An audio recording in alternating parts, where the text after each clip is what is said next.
Hi, everyone. Welcome back to another episode of Talent Titans. I'm super excited. I've got one of my favorite HR people with us today, Gary Heyman from Adecco Canada. Welcome, Gary. Thank you, Suki. It's a pleasure to be here. Thanks for joining us. So, for those people that don't know you, just quickly want to tell everybody about who you are. Yeah, thank you. So I'm currently the Senior Director of HR at Adecco Canada.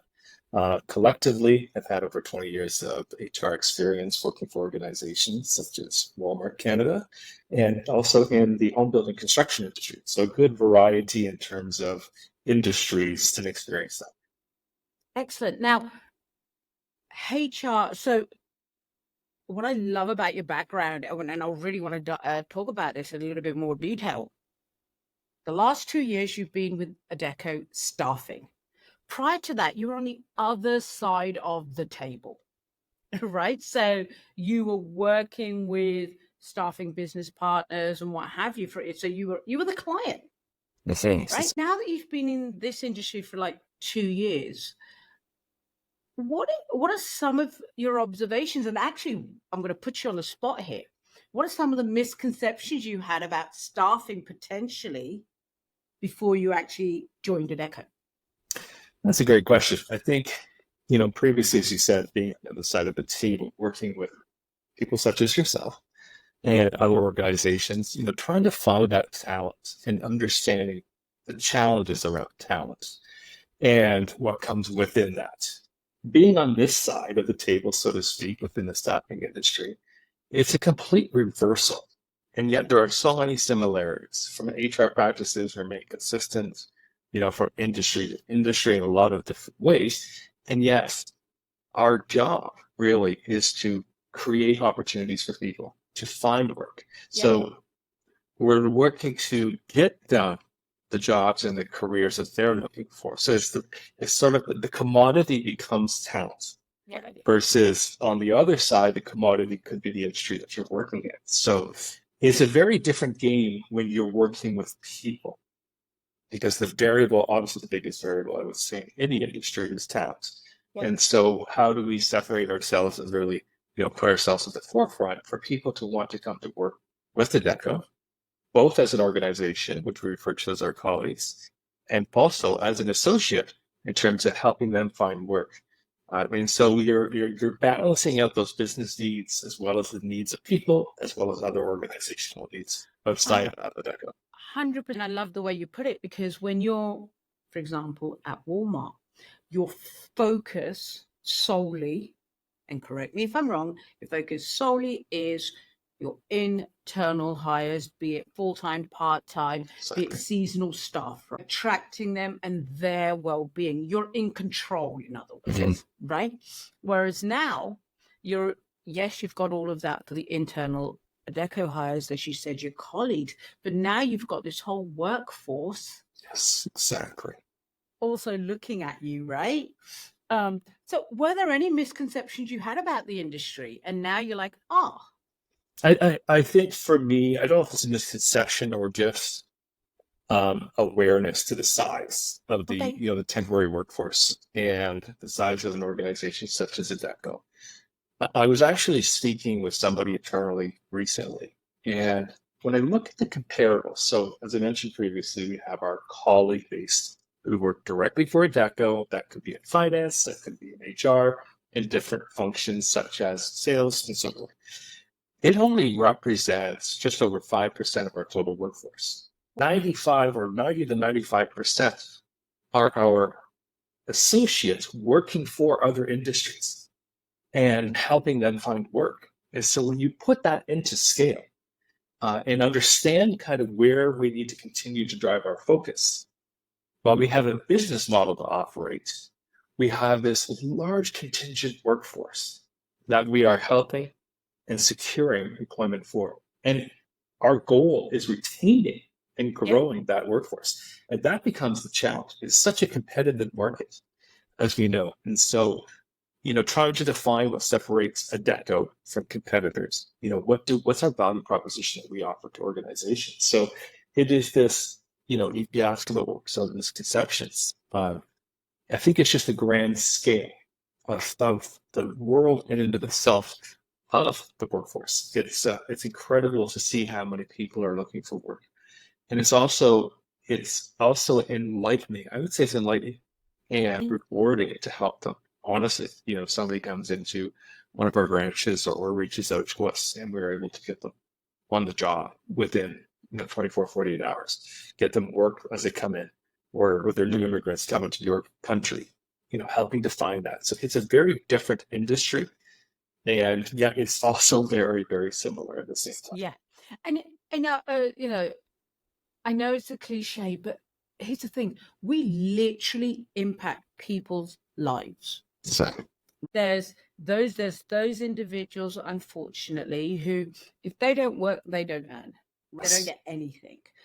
If they don't get anything, they don't have a wage to take home to pay the mortgage, pay the gas bill, feed their kids, whatever it is, right? So yes, we're salespeople, right? We're a for-profit industry. Most companies are, right? But that's all great. But there's that human part of it sorry. that we can't lose sight of. I want to pivot a little bit. So you've been in with Adecco in staffing for what? 2 years, coming up to 2 years now? Actually, just had my 2 year anniversary. Oh, did you really? Oh, Yeah, that's wow. great. God, time flies, right? And No you kidding. came in kind of like the tail end ish of COVID, right? So, and last year, certain sectors, especially tech, it was an awful year, right? Yes, In many ways, worse than COVID. yes. What are some of the changes you've seen happen in the industry and recruiting overall? And what are you um, what is your crystal ball say is going to happen in the next 2024, 2025? Yeah, there has, when I joined the organizations you mentioned, last year was a tough year coming off the tail end of COVID. There was so much change that happened during COVID that it's almost, you have to close the book on that time frame during lockdown and so forth to sort of see that recovery stage. And last year was continuing with the recovery. And we're starting to see the COVID element not being a factor currently, Yep. but the current financial situations in the economy now driving some of those impact decisions of organization. There were sectors that were, greatly impacted. You talked about tech, finance is another Yep. sector that was greatly impacted. Where we're seeing the growth again is kind of in our light industrial area, and whereby the workforce in those sectors are dependent upon people, and those are the ones that are continuing to grow, struggling more so in certain areas such as retail. And I think retail has changed completely and will be impacted for a little while still in Yep. terms of its recovery stage. But we are seeing some definite growth within the mining industries, so forth, engineering, oil and gas, those kind of areas, whereby the if you want to refer to this blue collar labor workforce, is continuing to see the high demands and it's starting that road to recovery that we've seen in the previous years. It's going to take some time.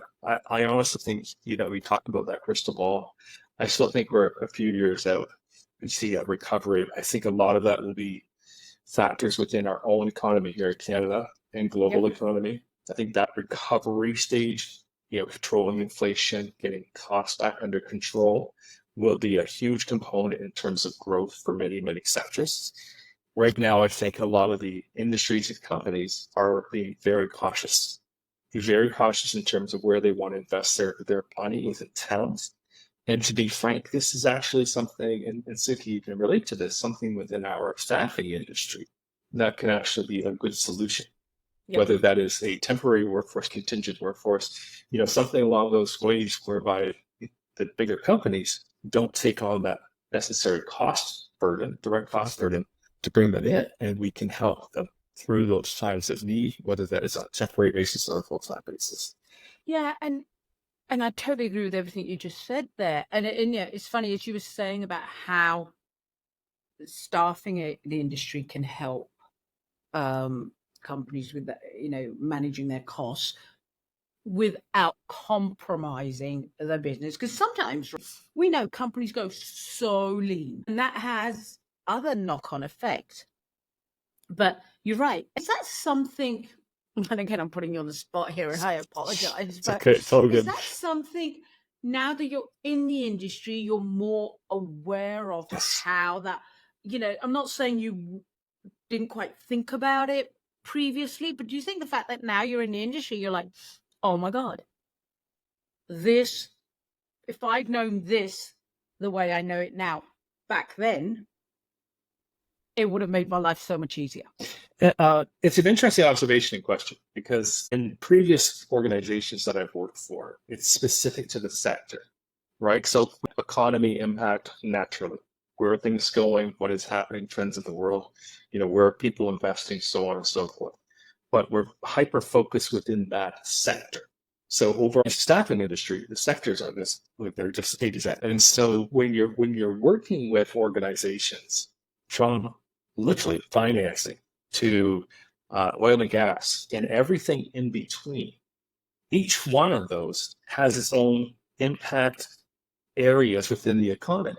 And so awareness to not only overarching financial restrictions or challenges that we're all facing, but within those sector specific, and how do we help or tailor the needs to support them while at the same time, looking at our own business growth. So where should we be looking to grow our Adecco business?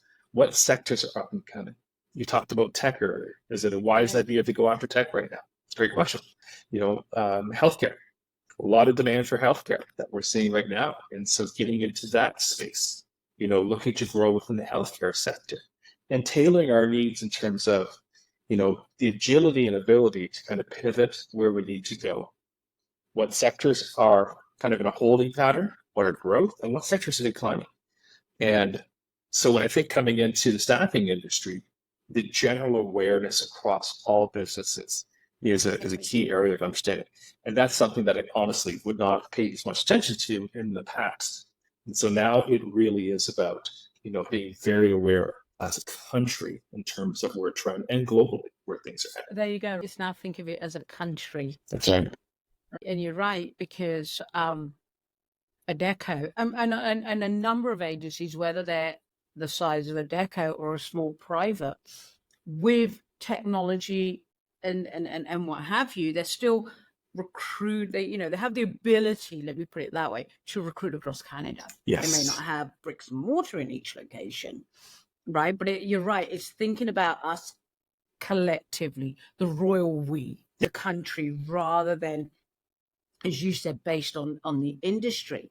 I want to. This gives us a really good segue into my next question.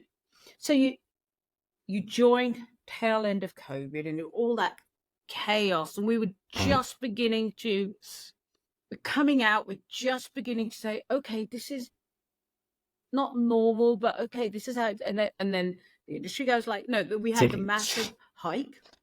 Right. So there was the year of massive hike for everybody. Again, especially tech, tons and tons of hiring, and then it kind of went like that. What have you done in your role as head of HR?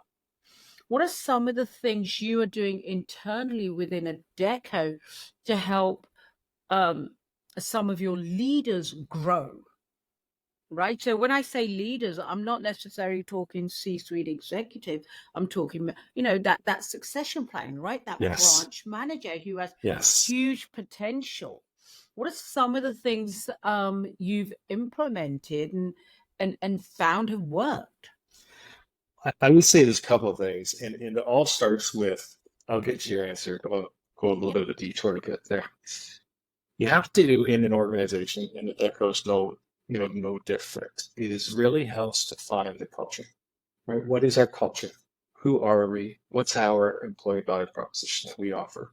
What differentiates us? Why would I want to work for Adecco? And so we have spent, as a global organization, the last better part of almost a year looking at our values as a company. And we're actually just about to release that internally in terms of our new values, defined by our colleagues, not defined by C-suite, not defined by anyone else, but really by our colleagues. That is the core. Because if you can define who you are and what it means to work for an organization such as Adecco, that becomes the platform to grow from. Because if you have an undefined area of culture, or whether it's culture is just words on a wall and it's not lived, then I think all those other pieces around succession planning, growth, development are at high risk because you haven't really defined yourself as an organization. So, number one, define that culture. Number two, always look at your talent. Hire the right talent. So we spent a good part of 2023 hyper focused on hiring the right people. There's always a point in time, and there was a point in time whereby turnover is high within that shelf segmentation. So, unfortunately, you get into a bit of a trap whereby you just need somebody, right? Yeah. Finding somebody. Danger. Never do that. Never settle.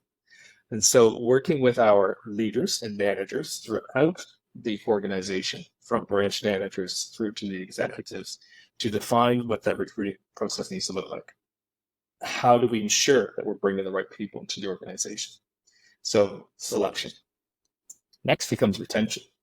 How do you keep them? How do we grow them? So another key area that we invested in and are still investing in this year is really the onboarding process. Bring people into your company. You find the right person. If you fail to bring them in, well, then you might as well go back to square one. And so bring them in, integrate them into the business. The onboarding process is not just the HR orientation. In fact, that part bothers me to a degree because that's really just kind of checklists. And you have to go well beyond. But isn't that what people think onboarding That's the problem. is, right? That's the problem. They're just like, okay, here's how you're going to get paid. That's right. That's not it. Here's what you're allowed to do. Here's what you're not allowed to do. Exactly. This is really interesting because yesterday I was at one of my coaching clients' site, and this is exactly what we're working on for them at the moment. They're onboarding, yes, for all their hires, and I'm helping them with that. And that was literally what the plan was, and I was like, no, that's just basic. That's a checklist. Now give me your onboarding, and they're like, but Suki, that is that's very real. Yeah. I need to put it this way. I think the onboarding process is literally as we talked about, what are the fundamentals? How I behave, all those key things that you talk about, my equipment, my setup, all those things. But then integration into the business. There's a piece here where you integrate into the role.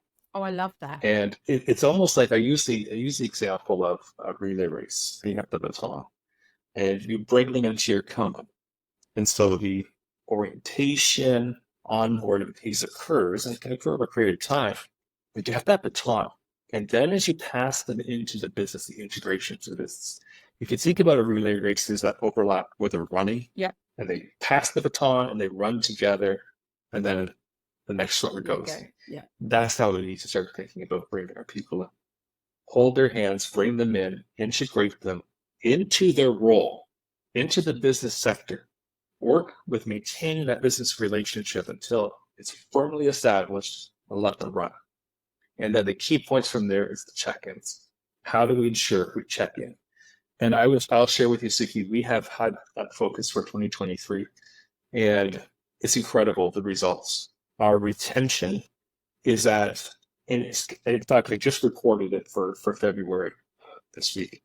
We have established another record for retention in Adecco Canada. Amazing. And that has been a steady growth improvement. Our turnover, where it was high, early stages, 6 months, first 6 months. But I like change. Now, retention has grown. Voluntary turnover is absolutely reduced. And so we're maintaining that workforce. So that comes back to your question. How do you grow leaders? And so establishing that, bringing them in, and then creating the career pathways. You hire the right people. You spend that time to develop them.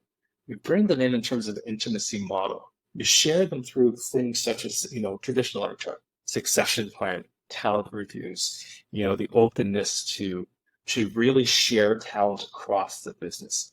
That is key. And we see some great moves where people have moved cross-function from operational roles into marketing, and we had one recently again from, in terms of working within our field, in terms of placement, moving into sales. And so there's this piece here whereby we're looking at it organically that way.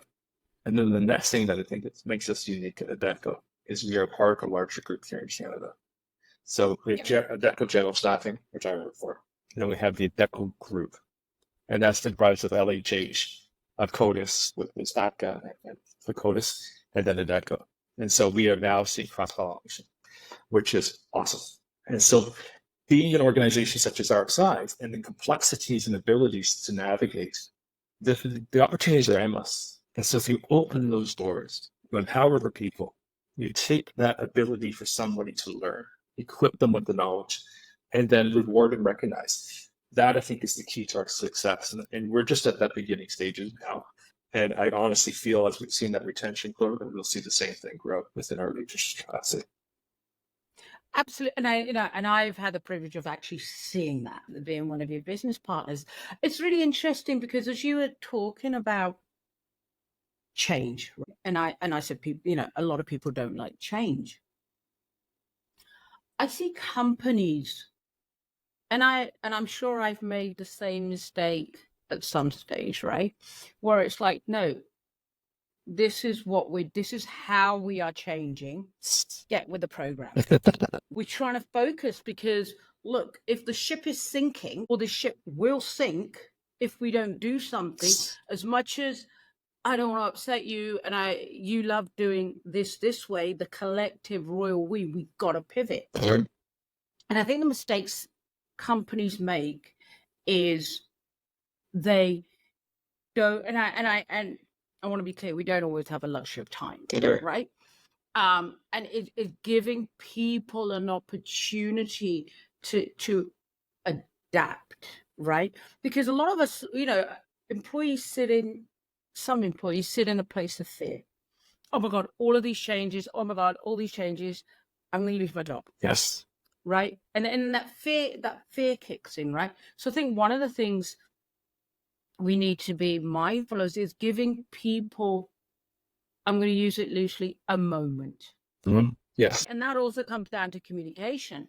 But ultimately, if people don't want to get with the program, they don't want to go where the business is going, yes, then as harsh as this sounds, then you come to a crossroads because a decision's got to be made. Sure. That's right. Right? A decision's got to be made. And for those listening to this who maybe are in that position where their company is evolving and what have you, maybe this is an opportunity to just sit and say, what is it that I'm fearful of happening here? Yes. Right? So and just taking that moment and communicating that. That word, and sorry to stop you, is the communication piece. I'll come back to that. I'll let you finish, but this key word there is the ability to communicate and the safety around communication, right? The safety around talking openly about change. I'll come back to. No, so that's where I was going, because if it's fear, right? Fear of losing your job. I'm just making that as the example. Here's the thing: if you don't get with the program, you are going to lose your job. Yes. Because you're the paths have split. And so it's just a question of when, not if, right? Whereas sitting with it and saying, okay, what am I so fearful about? Right? How am I contributing to this fear? Right? Because That's right. I definitely, there's two sides. There is what the company, what your boss is doing, and then it's how you're contributing to the situation. That's just, there's two sides to every coin. That's right. It's like, well, what do I want? And instead of just being a bystander, or I hate to say it, but sitting there playing victim. Yes. Right? Because that does nobody any good. And that's where, and I love the fact that you use the word safety, right? So, and when I'm talking safety, I'm not talking physical safety. No, I'm talking about mental, psychological safety. Yeah, just psychological safety, the ability to communicate. Yeah. So, what were you going to say around the communication piece? Now, this is a passion area for me personally, and one of the things that I've seen within the Adecco last year that has honestly led to a not only a higher business growth in terms of business results, but higher, I would say higher productivity, higher collaboration, higher retention. All those key pieces that come into play for success is transparent communication. Being open and honest. Painting a picture in terms of what does it look like. Change is inevitable. I mean, there's so much cliche around that. I remember way back in my time with Walmart, we went through an organization transformation, and it was significant and large. And I, even at the time, didn't understand why we were doing this because we were leading in the sector, right? We were growing. And so, what is causing this change? And why are we doing this now? And essentially, what it was down to is the ability to forecast where the world is going and where the economy is going, where retail is going in advance of the, and so getting ahead of the curve. And what it taught me from that point is change has to be continual.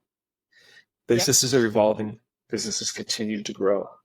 And to be frank, I think what happens, in today's great example, you stop that evolution of change and growth. You have one risk of you becoming obsolete. Yeah. And you lose the competitive nature, so agility and ability. So communication, I think, is number one. Transparent communication. How are we performing? What's the headwinds that we're facing? What are the wins that are going on? Where are we heading as a company? And if you can paint that picture and create a safety point of communication, where it's not threatening, it's directional. It leads people through that journey. You talked about the direction. And as you said earlier, each person is different. How they respond to that, there's others that are cheering along, they're great, they're happy, there are others that are skeptical, there are some that are fearful. And so the ability to create safety as a leader, as a manager, as a supervisor in your teams, and as a peer-to-peer, and being able to create a culture where it's safe to ask questions. There's no retributions around what does that look like. And I think when you get that, help that. In fact, I was smiling because we are going through an HR transformation at Adecco. And we are excited because what we're doing is bringing our collected HR teams across the Adecco group here candidates together. So versus having like James McCoy is at Adecco, we're going to be collective. And that requires change. It requires how we operate is going to shift. The roles we have are going to shift. The ability to kind of navigate through that.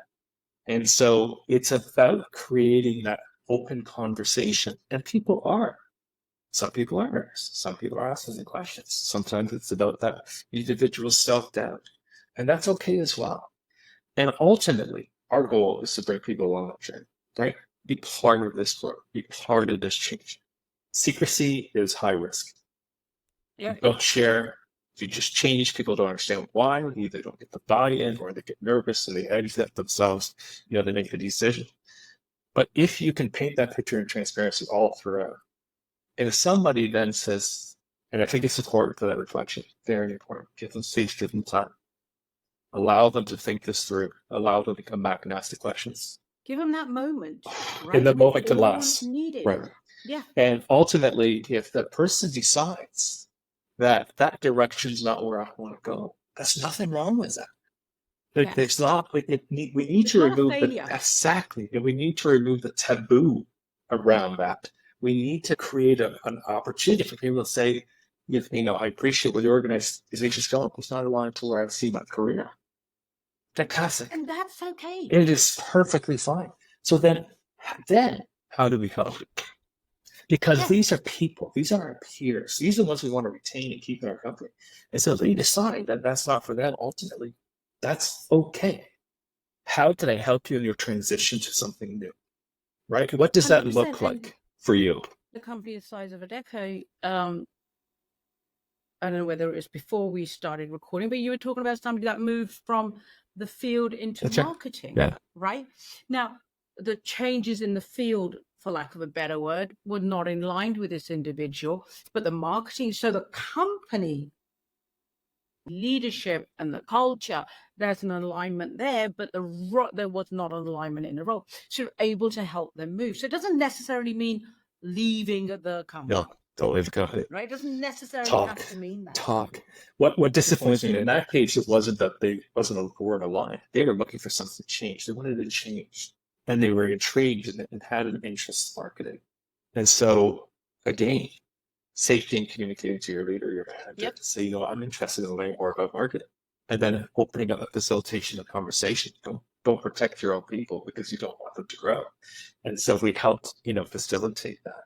And I think when you come back to what bothers me the most, honestly, is when you have talent, great talent, good talent, and they just hand out their notes. What went wrong? Yeah. Something has gone wrong. Because that journey for them to make that decision is not quick. That journey for them to either make decisions, step away from the workforce is not easy, or to change into a new job and interview and get the opportunities, that takes time. And so when it's the point of, here's my resignation, and you're caught off guard, there's something Should wrong. is a leader really caught off guard, That's or the do they ignore the exact.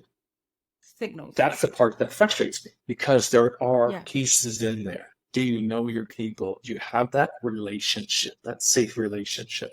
Are you noticing change? And the virtual workforce has really forced us to become very observant. Yeah. Face to face, you see demeanor, change, tone. There's something about, hey, I notice something seems to be slightly off. But you come on video, it's not right? We don't Yeah. really know what's going on, behind the scenes. So the virtual workforce has put a lot of challenges to that check-in.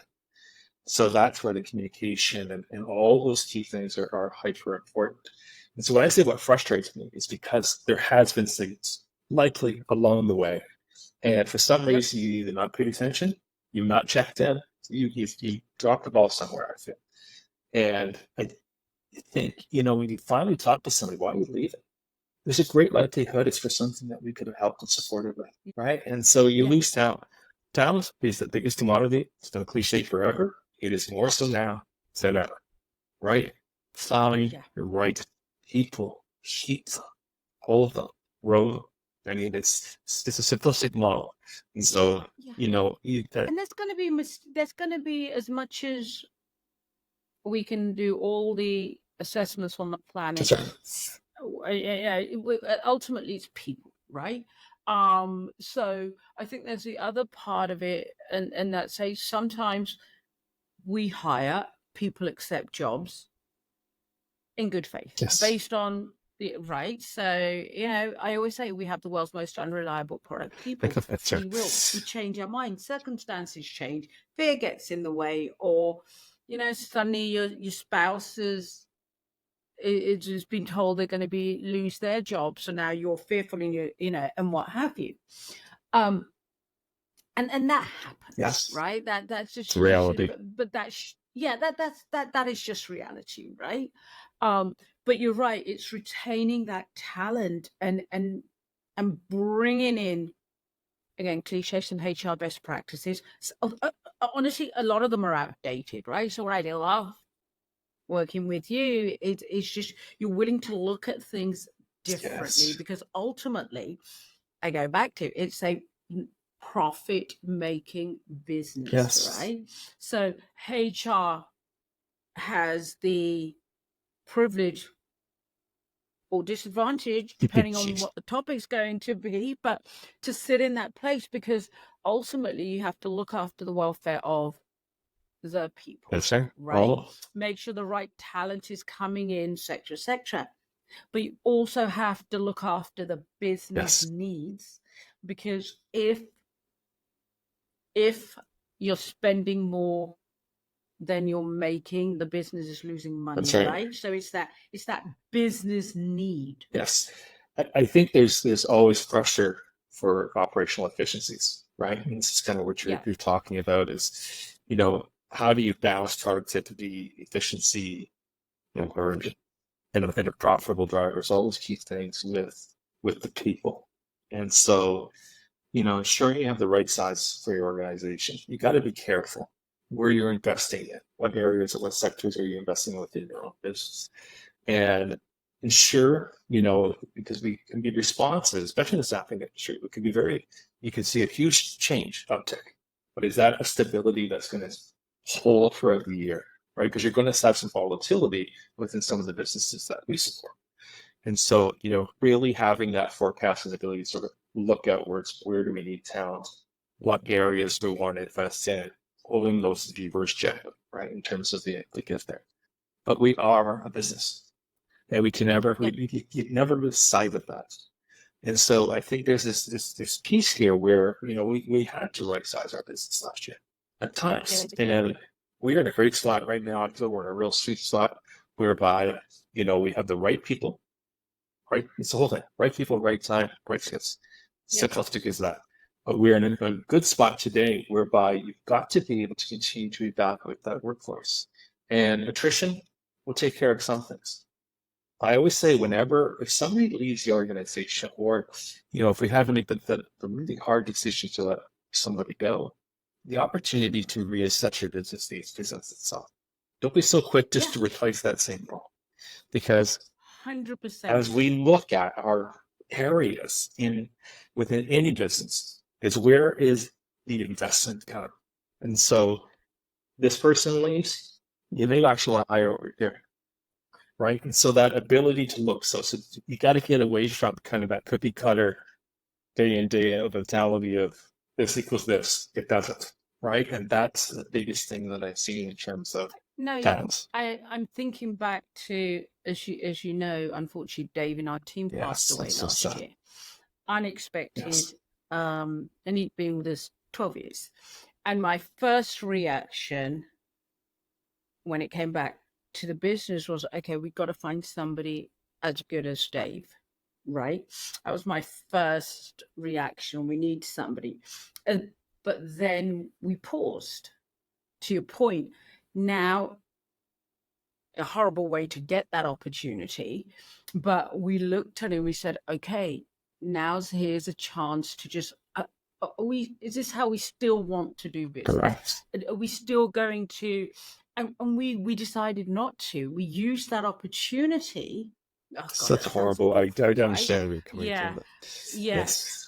We use that situation, right, to look at it and say, okay, well, no, because now we've got the US, these plans here, we've got the training side here, and we actually chose not to replace Dave in the like for like role. Smart move. Right? You have to test it. And maybe the answer is to replace people. But you have to pause. You have to pause. Because often managers, leaders, supervisors, they only can see within their own realm of control. And as HR, we see organizational need, right? As across the organization. As a leadership team, we should be looking collectively across the organization in terms of areas, how the sectors are performing, areas of investment. And so it's about that education. And the hard part is the manager of the person that left is going to feel, I need that person. I need to hire. And so communicating in terms of transparent communication about needs of business versus needs of individual, it's hard. But it is it's a piece that you have to do. And I think failure to do so just, continues to put your organization out of sync. Yeah, what I would say is, yes, you may replace like for like, but you've made a conscious, intentional decision to replace like for like. Our knee-jerk reaction is, oh my God, I need a manager. I need a salesperson. I need a recruiter. Oh my God. And we're panicking because we're like, oh my God, there's a void now. There's a void now, and I'm going to have to cover that void, or someone else is going to have to cover that void. Hello, I know we've done well over what we intended, and we could keep going, and I'm just conscious of the time. Any final thoughts? Anything else that you would like to share on the topic, or anything generally? I think, I think it's kind of a summary or a bit of a wrap up is, from an HR perspective, it is what your business. We've talked to you in the past. There are HR need. It's like cautious to say that there's HR need for compliance. There are HR aspects to that. But as a true HR partner to the business, know your business. It is that one, right? Understand what it takes to make that business successful. We're not there to police, right? That's not our job, right? Our job is to ensure that we stay safe and that we remain compliant. But we're not there to police. We're there to enable and to partner with the business. And so take the time, learn your business, understand the pain points, understand the successes. That is really key. Know the overarching economic. It's the forecast of the future. Yeah, if you stay operating just within your four walls as it is today, you're going to hit something pretty hard one day because you're not looking ahead outside of your own business. So, continue to look ahead. And I think that, the growth within the staffing industry, there's Yeah. always need for talent. Canada has one of the highest immigration rates globally. It's on the highest. And so there's a great opportunity to help people. This is the best part about this job. And you called out this earlier. We are really helping people and We are. at times changing their lives, giving them the opportunity for income and employment, watching them grow. And so take pride in that. Don't look at people as simply, numbers that are need. Understand that. And then the last thing I would say is, really button down your own house in terms of your culture, your people. Take the time, just as you said, reset, hire the right people, hold out until you find them, grow them, teach them, and empower them. Let them grow. And when you see that, you will have this growth. It's like a plant or a tree, right? You will start to see this just grow. And I think it's not a hard recipe, but sometimes we get so caught up within the moment that we have blinders on. And so take that step back to always continue to reassess it. The only piece I agree everything you said. The only piece I would add is there's no need to do 11 interviews over 11 weeks, right? So let's get that bit in, right? I've been there, done that. Yeah, no need for that. If you feel there's 3 stakeholders for argument's sake, right? Maybe do a panel, maybe do 3 back to back. But don't keep the candidate hanging and then wonder why you lost the candidate. Right? Wonder why you lost the candidate. Hello, 11 interviews. I totally agree. But we were going to make an offer. We should have made the offer. Yeah, I was going to say 3 months ago. Yes. Yeah, no, you have the right people in the room to make decisions, right? And I'm a believer of assessment. And this skill assessment, in terms of psychological assessment, sometimes those things have your purpose and tools. But when you have a key role, create assessments for that role. If you got a branch manager you're hiring, do they understand the job? Have them go see a branch, spend some time in there. If you've never been a recruiter, what does that look like? Because conceptually, I think I could do it. And the reality is, maybe I can't, or I don't want to. Yep. So, what does that need to look like? And that gives that person a taste of what the real world is, right? And so don't sugarcoat the world. Expose them to the realities and make those decisions, right people in the room. Because they're going to find the reality the day they Exactly. Exactly. It's crazy because people think that our industry is so easy. What do you mean? I need a job. Company needs an employee. Oh my God. Wouldn't our life be so freaking easy? We'd have no business. Well, we'd be retired by that. Right. That's true. But it is. It's a great industry. Listen, Gary, thank you ever so much for your time. I know we've gone over, but this has been amazing. Thank you so much. Thank you, Suki. It's been a real pleasure. Take care.